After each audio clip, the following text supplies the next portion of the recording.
পরমাণু কর্মসূচি নিয়ে যুক্তরাষ্ট্রের সাথে চলমান আলোচনার মধ্যেই ইরানে হামলা চালালো ইসরায়েল ও যুক্তরাষ্ট্র। তেহরানে বিভিন্ন এলাকায় একের পর এক ক্ষেপণাস্ত্র হামলা চালানো হয়েছে। যুক্তরাষ্ট্র ও ইসরায়েল যৌথভাবে এই হামলা চালিয়েছে বলে স্বীকার করা হয়েছে। ইরানও পাল্টা হামলা চালিয়ে যাচ্ছে ইসরায়েল সহ মধ্যপ্রাচ্যে থাকা মার্কিন ঘাঁটিগুলোতে। দর্শক, এই বিষয়ে আরও খবর জানবো। আমাদের সহকর্মী বার্তা কক্ষ থেকে যুক্ত হয়েছেন সহকর্মী নূর মোহাম্মদ।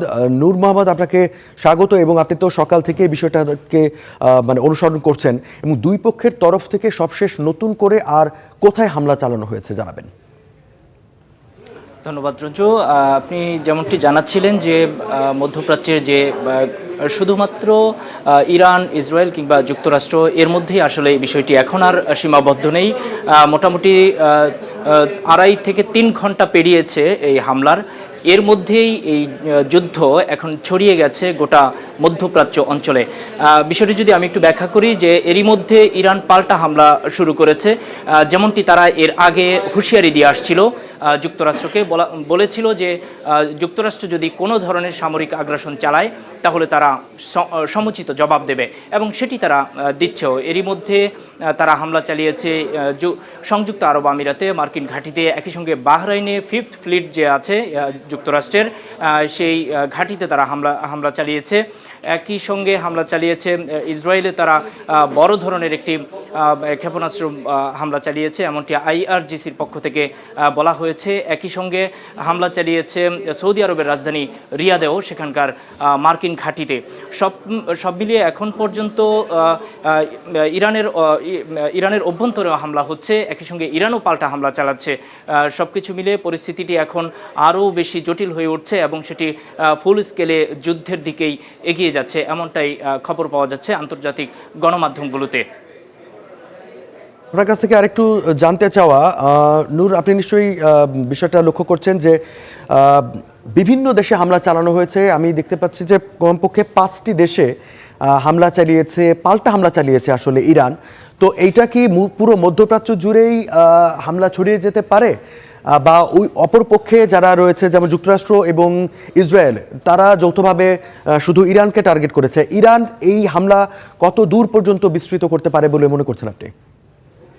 দেখুন, ইরানের হামলাটি আসলে সীমাবদ্ধ থাকবে না 2-4টি দেশে, কারণ আশপাশের যেই সব দেশেই মূলত মার্কিন ঘাঁটি রয়েছে সেগুলোই এখন টার্গেট থাকবে ইরানের, এবং সেটি আমরা এরই মধ্যে অলরেডি দেখেছি যে ইরান হামলা চালাচ্ছে। আপনাকে আরও একটি বিষয় জানিয়ে রাখি যে মার্কিন প্রেসিডেন্ট ডোনাল্ড ট্রাম্প এবং ইসরায়েলের প্রধানমন্ত্রী বেনিয়ামিন নেতানিয়াহু কিন্তু এরই মধ্যে তারা তাদের অবস্থান পরিষ্কার করেছেন। তারা জানিয়েছেন যে হামলা চালিয়েছেন, এবং মার্কিন প্রেসিডেন্ট যেটি বলেছেন যে এই হামলার উদ্দেশ্য ছিল যে মার্কিন নাগরিকদের এবং ইরানের বিরোধী যেই শক্তি রয়েছে বা দেশ রয়েছে তাদের জনগণকে মূলত নিরাপত্তা দেওয়ার জন্যই মূলত এই হামলাটি করা হয়েছে। এবং তিনি পরিষ্কার করে আরও একটি বিষয় বলেছেন যে এর আগে যে পারমাণবিক কর্মসূচি নিয়ে মূলত তাদের যে বিষয়টি আপত্তি ছিল সেটি থেকে সরে এসে এখন তারা নতুন করে আবার বলেছে যে ইরানের যে নৌ সক্ষমতা সেটি তারা ধ্বংস করবে, একই সঙ্গে ধ্বংস করবে মিসাইল যে ব্যবস্থা, তাদের প্রতিরক্ষা ব্যবস্থা, সেটিও তারা কিন্তু ধ্বংস করবে। এটি একেবারে পরিষ্কারভাবে বলে দিয়েছে যে মিসাইল একেবারে মাটির সঙ্গে মিশিয়ে দেবে এই প্রক্রিয়াকে, সেটি মার্কিন প্রেসিডেন্ট বলেছেন। অন্যদিকে ইসরায়েলের প্রধানমন্ত্রী নেতানিয়াহু তিনি বলেছেন যে তিনি মূলত ইঙ্গিত করেছেন যে ইরানের যে বর্তমান শাসক ব্যবস্থা রয়েছে, শাসক গোষ্ঠী রয়েছে, আয়াতুল্লাহ আলী খামেনির নেতৃত্বাধীন যে সরকার ব্যবস্থা রয়েছে, এই টোটাল যে সরকার ব্যবস্থা এটিরই পতন তিনি চাইছেন। এবং তিনি বলেছেন যে ইরানের জনগণের এখন সুযোগ হয়েছে তাদের ভাগ্য নিজের হাতে গড়ে নেবার, মানে তিনি বোঝাতে চাইছেন যে খামেনি সরকারের পতনটাই মূলত তিনি চাচ্ছেন। এবং এর আগে মার্কিন প্রেসিডেন্টও কিন্তু এই একই কথা বলে আসছিলেন যে ইরানের সরকারের ব্যবস্থার তিনি পরিবর্তন চান। বিশেষ করে 28 ডিসেম্বর থেকে যে বিক্ষোভ শুরু হয়েছিল, এরপরে বিক্ষোভকারীদের উপর দমন পীড়নের অভিযোগ তুলে কিন্তু মার্কিন প্রেসিডেন্ট এটি বারবার বলে আসছিলেন করেছিলেন।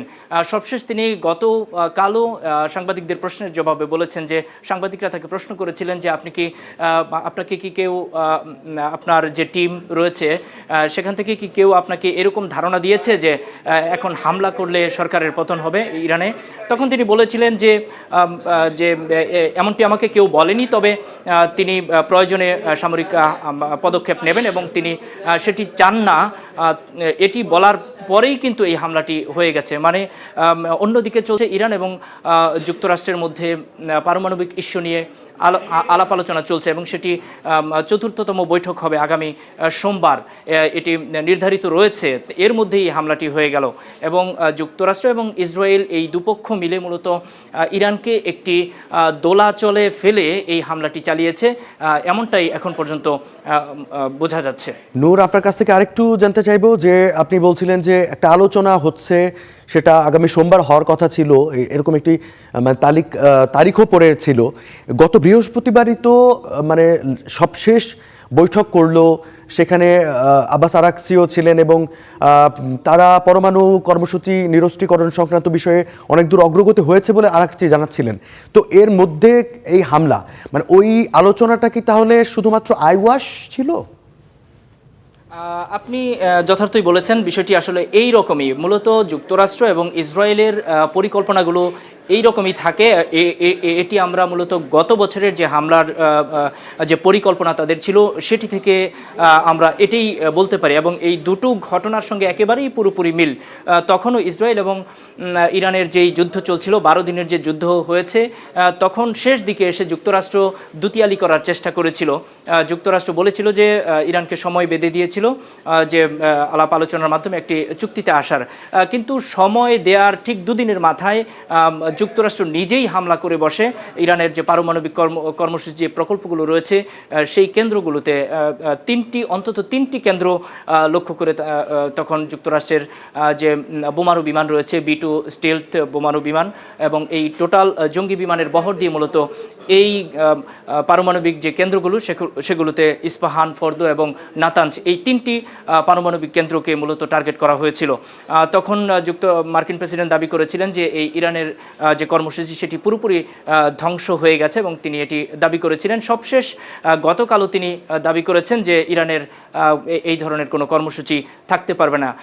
সেটি গতকালকের পরে আজও তিনি তার বক্তব্যে এই হামলার পরে যে তিনি স্বীকারোক্তি দিয়েছেন, তিনি সেখানেও বলেছেন যে ইরানের কোনো ধরনের পারমাণবিক কর্মসূচি বা প্রকল্প থাকতে পারবে না, সেটি তারা হতে দেবে না। মূলত এই বিষয়টিকে নিয়েই ইরান এবং ইসরায়েল এবং যুক্তরাষ্ট্র এই দুটি দেশ মিলে মূলত যৌথভাবে এই অপারেশন চালিয়েছে এবং হামলা চালিয়েছে।